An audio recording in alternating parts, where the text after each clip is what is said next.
নামাজ কায়েম করুন বন্ধু, কারণ এপারের চেয়ে ওপারের জীবন বেশি সুন্দর।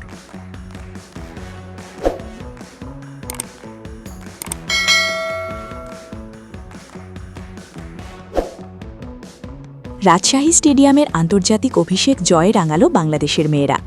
শারমিন আক্তার সুপ্তার ইনিংসটা ছিল ঝরঝরে। তার ৮৬ রানের ইনিংসে ছিল ১৩টি বাউন্ডারি। তবে ১৯৯ রানের মাথায় নিজের উইকেট বিলিয়ে দেন। ফলে সেঞ্চুরি না পাওয়ার আক্ষেপ নেই, তাকে ফিরতে হয় সাজঘরে। এরপরই ঘটে বিপত্তি। টানা ৪ উইকেট হারিয়ে ম্যাচটাকে কঠিন বানিয়ে ফেলেছিল বাংলাদেশ। কিন্তু শেষ কোনো অঘটন ঘটেনি। ৯ বল হাতে রেখে ৩ উইকেটের জয় নিয়ে মাঠ ছাড়ে বাংলাদেশের মেয়েরা। সোমবার ২০ এপ্রিল রাজশাহী তাদিও স্টেডিয়ামের আন্তর্জাতিক অভিষেকটা দারুণ এক জয়ে স্মরণীয় করে রাখল বাংলাদেশের নারী দল। শারমিন, শোভানা, মোস্তারির অনবদ্য নৈপুণ্যে ৩ ম্যাচ সিরিজে ১-০তে এগিয়ে গেল টাইগ্রেসরা। ২০৬ রানের জয়ের লক্ষ্যে ব্যাট করতে নেমে বাংলাদেশের শুরুটা খুব একটা ভালো হয়নি। ইনিংসের পঞ্চম বলেই মালকি মাদারার বলে বোল্ড হয়ে সাজঘরে ফেরেন শারমিন সুলতানা। দ্বিতীয় ওভারেই নিমাশা মাদুসানির বলে ক্যাচ দিয়ে সাজঘরের পথ ধরেন আরেক ওপেনার চুয়াইরিয়া ফেরদৌস।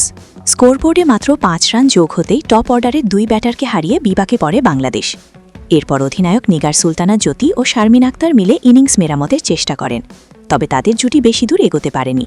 দলীয় ৩৪ রানের মাথায় নিগার সুলতানা জ্যোতির বিদায়ে ভাঙে তাদের ২৯ রানের জুটি। চতুর্থ উইকেট জুটিতে শোভানা মোস্তারিকে সাথে নিয়ে এগোতে থাকেন শারমিন আক্তার।